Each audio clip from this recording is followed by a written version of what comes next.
asalaamaaleykum patriote yi maa ngi leen nuyu di leen ziar namoon naa leen lu bëri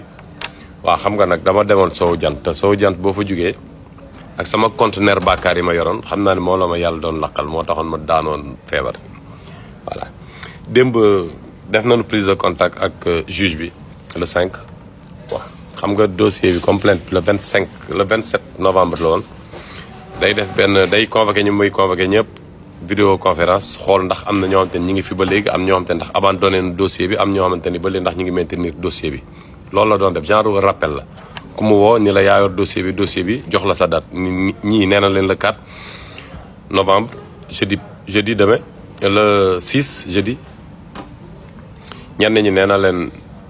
bon ñenn ñi le 7 la leen wax jeudi le 7 ab mooy demain ñenn ñi le 14 bon man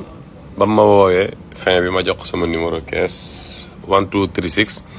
numéro caisse bi muy bi ko mooy bu juge bi man le 21 la ma yóbbu pour jugement bi bon laisse tomber bu ñu la waree yóbbu jugement nag ki ñu war a juger dañ lay tëj ci dëkk bi ba pare doo génn ba pare ñu këlti wan ni la carrément da nga def njaaxum dinañ la juger man message rek lan ma envoyé bon le 21 jeudi mooy jugement bi on avance dossier boobu nee na bu ma ci wax bu ma ci defati dara ba jugement bi jot ok di nuyu nag di sargal bu baax a baax a waa France am na ay soppe ñoo xamante ni ay patriote ñun ñëpp ay soppante lañu ñu ngi nekk France bon di nuyu sama nijaay Mor Cissé ñi may nuyu surtout ñu nekk Henri Matisse Aulnay Sous-Bois côté kër sëriñ bi maa ngi leen di nuyu bu baax ña fa ne yëpp di leen béggee di béggee ñu ne Londres Espagne Italie bàyyiwuma fenn partout Sénégal moom waxaale wu ma leen ñëpp maa ngi leen di nuyu di leen ziar bu baax gars yi di leen béggee naa leen wax leen amiin yàlla na yàlla jàmmal Sénégal te liñ doon xeex ñu ngi ci fin ba pare. boo ñu ñëw ci affaire projet de loi bi ñuy wax tey gars yi projet de loi bi xam nga ban lan la ñu sant Macky Sall ñun. nañu fixé suñu datu élection loolu la ñu bëgg na amnistie ñëpp mais nañu fixé suñu datu élection rek ñun ñooy régler amnistie bi après bu amnistie pare na fixé suñu datu élection bu nu gagné dëkk bi après ñun ñooy ñëwaat ci amnistie bi nag. bon mës naa leen fi wax sama benn vidéo ma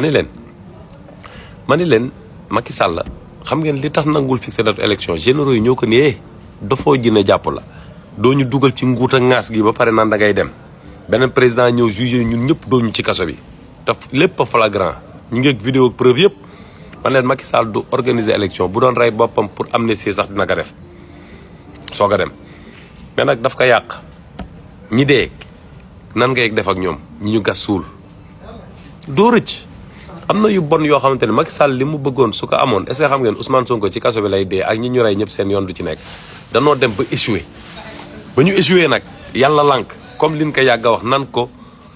jaam ak pexe mais yàlla mooy dogal nan nangu dogal ñu te ticc di puus di dem rek ba mbëkk miir bi taxaw yow ku nekk kaso nga bëgg mu génn pour lijjanti la Sénégal kon xam ngeen kon Pastef moo war a jiite dëkk bi waxoon naa leen du bouger généraux yeeg a teg paaka fii ak policiers yeeg ñi mu doon ak membre gouvernement am ñu bëri ñoo ko ne ay affaire moor yi moom doo dem ba ko fi mukk amnistie ba lépp set nga soog a dem sa yoon mais gars yi bu amnistie ba pare bu Pastef jëlee dëkk bi dañuy tas assemblée bi indi assemblée bu bees defaat révision amnistie bi jël parti yu bëri dindi ko teg fa parti ñi ñu rey ñëpp dana leer nañ ni bëccëg preuve yëpp ñi ngeeg moom du ñu rëcc allah kulli xaal duñ rëcc lan moo tax Mame Mbaye Niang doon wax bu yàgg man bu fi Macky Sall jeexalee damay dem nga Canada daw moom déjà mi ngi préparé ak dawam kon xam na ni mi ngi ci njaaxum général Moussa Fall ak gendarmerie moom chaque jour ma wax leen ko yàgg naa leen ko wax man leen ñun suñu homme de tenue yi ñenn ñi ñooñu trahir bu yàgg ñooñu coup d'état bu yàgg ñoo trahir seen peuple chaque jour ma répété ko ñu yaakaar ne damay wax pour wax nii rek gis ngeen Pape Abdoulaye Touré ñëw na dëggal li ma doon wax ay homme de tenue ngay lëkkaloog ay civil nit boo ko rayoon sax ak bal homme de tenue warul am sax fit bu ndaw naan da lay torturer balay pes bañ naan sax ay torture il faut ñu régler suñu homme de tenue yi il faut ñu defaatal leen formation wut des surveillants yu rigoureux ku nu gis nga torturer benn sénégalais wala dara tu vas plus le faire dans ta vie lan moo tax ngay torturer li tax ngay dóor ma ne yii yëpp yàgg naa leen ko wax naan leen ils nous ont trahi seen formation xaw ma lan la te capitaine Touré wax na ko waxati ko nee na ce qui est dommage benn émission am répété naa ko 1000 fois nee na français bi dalay naan le manifestant c'est un ennemi ne nan la français mën a taxawee naan la manifestant ennemi la te ñoom seen dëkk nu leen neex la manifestant yi di manifester amuñu fitu dóor wala torturer kenn xalaatuñu ko sax mais ñun Afrique ñuy ñaan rayante leen ñun it nos hommes de tenue bêtes qu'ils sont ñu am ñoo xamante ni ay mala sax leen tane ñoom it téye seen i mbokk sénégalais di dóor rek teel di dem ndax lan alalu àdduna ana mu tey jeexul ana kii leen ko doon sant yéen ñëpp tey mooy daw di maral nit ñi seen taat pour naan ay amnistie Sonko ba pare taayee amnistie bi taayee ko sur mesure ci Ousmane Sonko ba nga xam ne Ousmane Sonko lépp may set wicc pour sauver ay njoñam Ousmane Sonko mi ngi fi mu toog laajul deful dara yéen a ko tëjoon waxoon na ne seen dossier la yéen a koy génnee ndànk moog ay Diomaye Faye ak ñëpp gars yi bu leen kenn divertir ci ay affaire non bu nu amnistie trahir nañu ku dee yaa pet amul ça n'existe pas gars yi wan loi bi li waa sax ñoom Birame Souleye sama mentor naan ay dañuy abstenir duñ ko voté bu doonu may ñoom dañ koy voté votel loi bi na amnistie bi jàll datu élection bi la ñu soxla Pastef day gagné dëkk bi indiwaat loi bi ñu réviser ko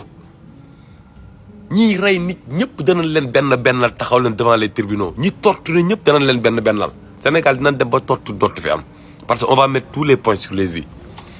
ma ñëw nag wax leen li Macky Sall waxoon nee na bu waa Pastef gagné ñoom ñëpp la ñuy yóbbu retraite ñoom ñëpp gis ngeen kiyam bi dialogam bi magi démb yi toog xam na ni ñoom ñëpp retraite lañu jëm Barthélémy Dias Khalifa Sall taxaw xam na ni ñoom it retraite lañu jëm PDS xam na ni retraite lañu jëm ñoom ñëpp dañ kaa xam li ngeen gis nii ñuy def di song waa Pastef parce que xam na ni ñoom it ci retraite lañu jëm waaye yéen a ngi imaginer campagne war a am ñu war a campagnal Bassirou Diomaye Faye Ousmane Sonko nekk ci biti quoi war a campagne yi loolu est-ce que yéen a ngi koy xalaat te dafa nar a neex sax tombeeg le 21 incha allah bu ñëm Sonko ñëpp génnee tombeeg sama procès jugement bi nga xamante ni lépp ci Ousmane Sonko la commencé moom la njëkk a dagal ndey ma aalu ñu teg ci patriote yëpp teg ma ci ma yor lépp nag téye juge bi nee na téel lépp ba jour ba le 21 incha allah jugement gars yi moo tax ma bëgg ngeen concentré wu ay bu leen kenn diverti ci affaire non waruñu ko voté buñ ko voté danoo trahir seen intérêt bopp ay kàcc la ñoom ñoo bëgg a diviser yàq xel waa Pastef yéen ñëpp laa wax patriote yi te ngeen jaalale message bi bu Pastef yëpp voté woon loi amnistie bi ba ñu amnistie ñëpp ñi ne ci kaso bi ñëpp sax génn ñi ñu condamné woon ñëpp ñu baal leen Pastef bu jëlee dëkk bi day réviser waat amnistie bi ñi ñu rey ñëpp ñu indi nag ni na leer nañ ñi leen rey anamu assemblée bu bees mën na ko defaat ça veut dire li Macky Sall def nii dañ koy dindiwaat après nangul leen ko rek nanu fixé suñu dara rek ñun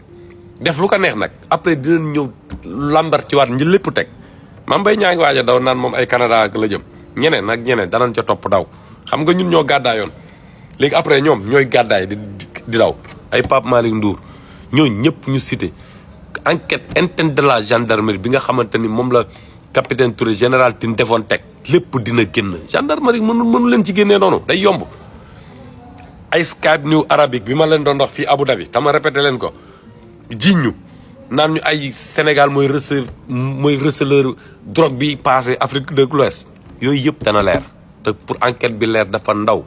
ñu naa leen man maay ambassadeur Pastef ci Émirats Arabes Unis ku dugg suñu 18 ma taakle la te di ngeen ci xam dara bu Pastef gagné dëkk bi nag wut seen benn diplomate def ko ambassadeur mais tant que maa ngi fii kenn du fi débordé te billaahi wallaahi taalaahi man maa leen ko wax balaa ma fiy génn dama waroon def benn voyage urgence balaa ma fiy génn naa régler dossier ba mu couleur ña nga ci jugement mooy jeex na gars yi concentré wu leen encore focus bu ngeen ma déggaatul le 21 parce que comme gars yi génn nañ kaso il faut ngeen bàyyi leen ak plateau yi ak réseaux sociaux yi tuuti ñu génnee li nekk seen xol ak naqar gi ñu doon dund kaso ñun ñëpp bu ñu nekkaat ci réseaux sociaux yi day xaw a encombré ñu bàyyi leen tuuti ñu génnee li nekk seen xol xam ne ñi ngi ñëwaat rendez-vous gars yi ñu concentré wu focus encore et le 21 Naby Vision Pastef forever